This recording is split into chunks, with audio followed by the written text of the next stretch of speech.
श्रीवेङ्कटार्यतनयं तत्पादकमलाश्रयं वादूलान्नवपूर्णेन्दुं रामानुजगुरुं भजे आहारत्रयसम्पन्नामरविन्दनिवासिनीम् अशेषजगदीसित्रीं वन्देः वरदवल्लभाम्. ஸ்ரீமதே ராமானுஜாய நமஹா. மகாலட்சுமியின் மகிமைகள் அப்படிங்கிற தலைப்பிலே நவராத்திரி உற்சவத்தில் கூரத்தாழ்வான் அருளி செய்த பஞ்சஸ்தவங்களுள் மகாலட்சுமியை குறித்த ஸ்ரீஸ்தவத்தின் ஒவ்வொரு ஸ்லோகமா அனுபவிச்சுட்டு வரும். ஆழ்வான் முதல் ஸ்லோகத்திலிருந்து 5வது ஸ்லோகம் வரை அற்புதமாக பிராட்டி எவ்வளவு உயர்வானவள், அவளை பத்தி நம்மால பாட முடியுமா, அந்த நாராயணன் ஸ்ரீமன் நாராயணனே அவருடைய அங்கீகாரத்தை கொண்டுதான் தன்னுடைய படைத்தல் காத்தல் அழித்தலை செய்கின்றான். அவளை துதிப்பதற்கு அவளே அருள் செய்ய வேண்டும், இல்லைன்னா நம்மால பாடவே முடியாது. அடுத்ததா பாடுறதுக்கு இல்லாதது ஒண்ணு இருந்தா தானே பாடணும், எல்லாமே இருக்கே அப்படின்றத சொல்லி இருந்தாலும் நான் பாடுவேன்னு 4வது பாசுரத்திலே சொல்லி 5வது பாசுரத்தில் என அவர் இருக்கக்கூடிய பக்தி தீய புக்தி அப்படி எல்லா அன்பு இல்லாதவர்கள், எந்த விருப்பம் இல்லாதவனாயினும் உன் புகழை வாய் கொண்டு பாடப்போகின்றேன். அதை பாடுறதுனால உன்னுடைய குணங்களுக்கு இழுக்கு வந்துடாது. எப்படி கங்கா ஜலத்தினை ஒரு நாயானது நக்கி பருகும் போது கங்கைக்கு எந்த வித குறைவும் வந்து விடாதுன்னு சொல்லி 5 பாசுரங்கள் முன்னுரையாக கூறி 6வது பாசுரத்திலிருந்து ஸ்துதிக்க ஆரம்பிக்கின்றார். இந்த ஸ்தோத்திரத்திலே 6வது ஸ்தோத்திரம் சர்வாத்ரிகம், ஐதிகம், ஆமுஷ்மிகம் அப்படின்னு எல்லா ஐஸ்வர்யங்கள் இந்த லீலா விபூதி ஆகட்டும், நித்திய விபூதி ஆகட்டும், எல்லாத்துக்குமே என்ன பிராட்டியினுடைய அந்த ஒரு கடாட்சம் தான், அந்த லக்ஷ்மி கடாட்சம் இருந்தால்தான் இது அனைத்துமே நிகழ்கிறது. லக்ஷ்மியினுடைய கடாட்சம் எந்த அளவுக்கு நமக்கு இருக்கோ அதுக்கேற்ற மாதிரி தான் நம்முடைய இந்த சொல்லக்கூடிய ஐகிகமாகட்டும் ஆமுஷ்மிகமாகட்டும் எந்தவித ஐஸ்வர்யமானதும் நமக்கு கிட்டுகிறது. அது மட்டும் இல்லை, அந்த பெருமானுக்கே என்ன, பெருமான் பிராட்டியினுடைய அந்த கடாட்சத்தினால்தான் ஸ்ரீமன் நாராயணனாக இருக்கின்றான் அப்படின்னு ஆழ்வான் 6வது பாசுரத்தில் பிராட்டியினுடைய கடாட்சத்தினை பற்றி அதி அற்புதமாக கூறினார். 7வது ஸ்லோகத்திலே ஐஸ்வர்யம் வெறும் பணம் மட்டும், தனம் மட்டுமே ஐஸ்வர்யம் அல்ல, மற்ற நிறைய ஐஸ்வர்யங்கள்லாம் இருக்கே. அந்த ஐஸ்வர்யங்கள் எல்லாமே என்ன, பிராட்டி அருளியதுதான். பிராட்டியின் அருள் இருந்தால் மட்டும்தான், பிராட்டி சேர்ந்திருந்தால் மட்டும்தான் அந்த ஐஸ்வர்யமானது நமக்கு கிட்டுகின்றது. அதனால்தான் எந்த இடத்துல அந்த உயர்ந்ததை சொல்லும் போது திரு, ஸ்ரீ, ஸ்ரீமன், ஸ்ரீமத் இப்படிங்கிற வார்த்தைகளை முன்னிட்டுதான் நாம் அந்த பொருள்களை குறிக்கின்றோம். பாருங்க, இந்த லௌகிகத்துல கூட ஒரு நிறுவனங்கள், பல நிறுவனங்கள் இருக்கலாம். ஆனா அந்த நிறுவனங்களுக்குன்னு ஒரு பெயர் இருக்கும். அந்த நிறுவனத்துடைய கிளையாக இருக்கலாம், அந்த நிறுவனத்தை சார்ந்து இருக்கக்கூடிய அந்த குரூப் ஆஃப் கம்பெனிஸ் சொல்லுவா. அதுல எல்லாத்துலயும் என்ன பண்ணுவா, அந்த நிறுவனத்தினுடைய பெயரை முன்னிட்டு தான் மற்ற இதெல்லாம் சேர்ந்திருக்கும்.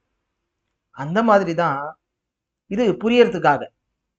ஆனா ஸ்ரீ, அந்த மங்களங்கள், அந்த ஐஸ்வர்யங்கள் எல்லாம் இருக்கிறது எல்லா இடத்துலயும் இந்த ஸ்ரீன்ற பதத்தினை முன்னிட்டுத்தான், ஸ்ரீயை முன்னிட்டுத்தான் அனைத்தும் குறிக்கப்படுகின்றன அப்படிங்கிறத இந்த 7வது ஸ்லோகத்திலே அதி அற்புதமாக தெரிவிக்கின்றார் ஆழ்வான்.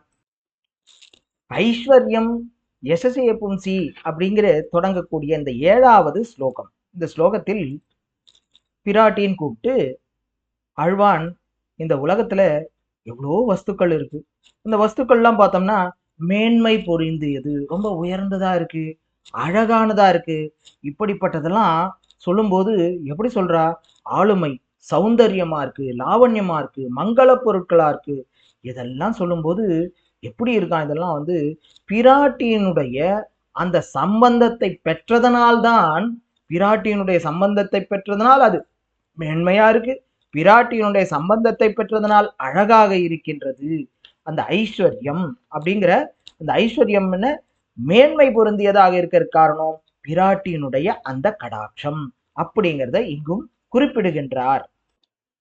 சௌந்தர்ய லாவண்யம் அப்படிங்கிறார். அப்படின்னா என்ன அப்படின்னா, சௌந்தர்யம்னா என்ன, லாவண்யம்னா என்ன அப்படின்னு பார்க்கும்போது, சௌந்தர்யம் அப்படின்னும் போது ஒவ்வொரு அங்கங்கள் அழகாக இருக்கின்றன.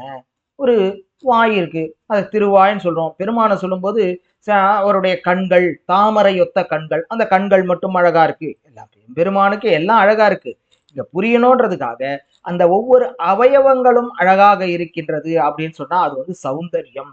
ஆனா பெருமானை பார்க்கும்போது, ஸ்ரீமன் நாராயணனை பார்க்கும்போது மொத்தமே அழகா இருக்கு. மொத்தம் ஒவ்வொரு அங்கங்களும் அவனே அழகாக இருக்கின்றான். அதைத்தான் லாவண்யம்.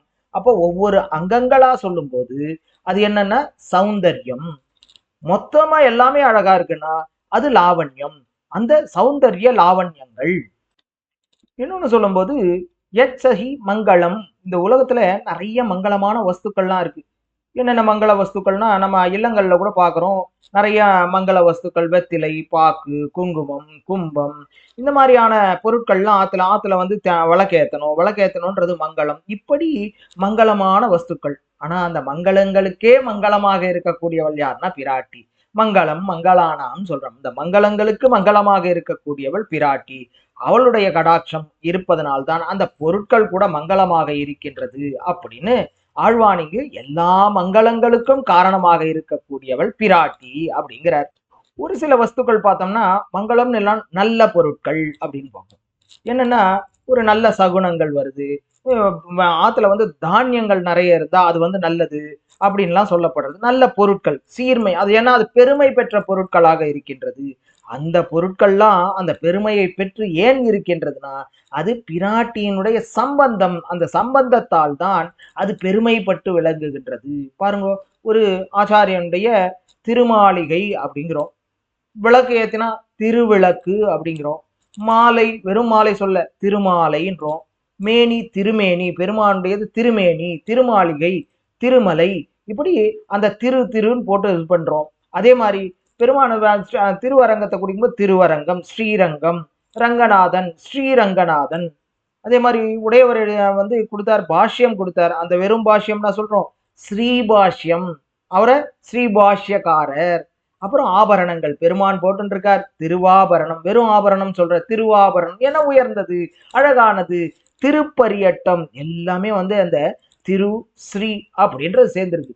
அது மட்டும் இல்ல, அதன் அம்சமாக இருக்கக்கூடிய இப்ப ராமாயணத்தை சொல்லும்போது ஸ்ரீமத் ராமாயணம், ஸ்ரீமத் பாகவதம், இவ்வளவு பெருமானை எவ்வாறு சொல்கிறோம்?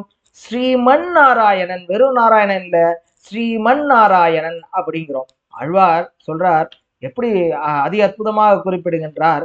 கல்லாதவர் இலங்கை கட்டழித்த காகுத்த நல்லால் ஒரு தெய்வம் யானிலேன், பொல்லாத தேவரை தேவர் அல்லாரை திருவில்லா தேவரை தேரேல்மின் தேவு. அங்க திரு அந்த பிராட்டி மட்டும் இல்லைன்னா அந்த நாராயணன், நான் நாராயணன் ஒத்துக்கவே மாட்டேன். பிராட்டி அங்கு அகலகில்லேன் இறைமென்னு அலர்மேல் மங்கை உரை மார்பனாக அங்க இருப்பதனால்தான் அவன் நாராயணன். போன பாசுரத்துல என்ன சொன்னார்? அந்த நாராயணன்ற அந்த பதவியே அவருக்கு கிடைச்சதுன்னா பிராட்டியினுடைய கடாட்சம் தான். இங்கே என்ன சொல்றார்? அந்த ஸ்ரீனுடைய அந்த சம்பந்தம் இல்லாவிட்டால் அந்த நாராயணனையே நாராயணன் சொல்ல முடியாது. அப்போ எல்லாவற்றிற்கும் அந்த மங்களங்களுக்கு சம்பந்தப்பட்ட எல்லாமே அந்த ஸ்ரீ அல்லது ஸ்ரீமத், ஸ்ரீமன், இப்படி அந்த ஸ்ரீ சப்தத்தினை தொடர்பு கொண்டுதான் இந்த உலகத்தில் எல்லா மங்கள பொருட்களும் எல்லா மேன்மை பொருந்திய பொருட்களும் இப்படி எல்லாமே இருக்கிறது. அந்த சௌந்தர்யம், லாவண்யம், அழகு இதெல்லாம் இருந்தாலும் எதோட சம்பந்தம்? அந்த பிராட்டியினுடைய ஸ்ரீ சம்பந்தம், ஸ்ரீமத் சம்பந்தம், ஸ்ரீமன் சம்பந்தத்தினால் மட்டுமே இருக்கின்றது. அந்த அழகோ மேன்மையோ மங்களமோ அந்த உயர்வோ எல்லாம் எதனால கிடைக்கிறதுனா அந்த பிராட்டியினுடைய சம்பந்தத்தினால் மட்டும்தான் கிடைக்கிறது நீங்க சொல்றார். அதாவது ஸ்ரீ அப்படிங்கிற அந்த சப்தத்தை கொண்டோ ஸ்ரீ இது அபேதேனவா அப்படின்னா ஸ்ரீன்ற அந்த அபேதமாகவோ அந்த ஸ்ரீ என்னும் சொல்லாகவோ யத்வா, அப்படி இல்லைன்னா என்ன பண்றது? ஸ்ரீமத் இது ஈத்ருச்சே சேனவா வச்சசா, அந்த ஸ்ரீயை உடையது எந்த பொருள் என்ன பண்றது? ஸ்ரீயை உடையது, ஸ்ரீமன் நாராயணன், ஸ்ரீயை உடைய நாராயணன், ஸ்ரீமத் பாகவதம், ஸ்ரீமத் ராமாயணம். அப்படி ஸ்ரீயை உடையது இல்ல ஸ்ரீ அப்படிங்கிற அடைமொழி. நான் பிராட்டியை உயர்த்தி சொல்றேன்னு நினைக்காதீங்கோ. நீங்க இந்த உயர்ந்த பொருட்கள் எல்லாத்துலயும் என்ன இருக்கு, அந்த ஸ்ரீன்றது சப்தத்தை முன்னிட்டு தான் அனைவரும் சொல்லக்கூடிய வழக்கமாக இருக்கிறது. அப்ப அந்த மேன்மை பொருந்தியது அப்படின்னா என்ன, அந்த ஸ்ரீயோ ஸ்ரீமத்தோ இணைந்து இருக்கக்கூடியது பிராட்டியினுடையதா இருக்கணும், இல்ல பிராட்டியை முன்னிட்டு இருக்கணும், பிராட்டியுடைய கடாட்சம் உள்ளதா இருக்கணும். அப்பதான் இந்த உலகத்தில் இருக்கக்கூடிய அந்த மேன்மை பொருந்தியது, அந்த திறமையாக இருக்கட்டும், இல்ல அழகாக இருக்கட்டும், லாவண்ய சௌந்தரியமாக இருக்கட்டும், மேன்மை பொருந்தியதாக இருக்கட்டும், மங்களமானதாக இருக்கட்டும், எல்லாம் எதை முன்னிட்டு வருது, அந்த ஸ்ரீ. அப்படி ஸ்ரீயை முன்னிட்டோ அல்லது ஸ்ரீயை உடையது என்பதை முன்னிட்டோ தான் இருக்கின்றது. அப்படிங்கிறத பிராட்டி இருந்தாதான் மேன்மை அப்படிங்கிறத இந்த ஸ்லோகத்திலே அதி அற்புதமாக காட்டிக் கொடுக்கின்றார் ஆழ்வான். மேலும் அடுத்த ஸ்லோகத்தினை அனுபவிக்கலாம். ஸ்ரீமதே ராமானுஜாய நமஹா.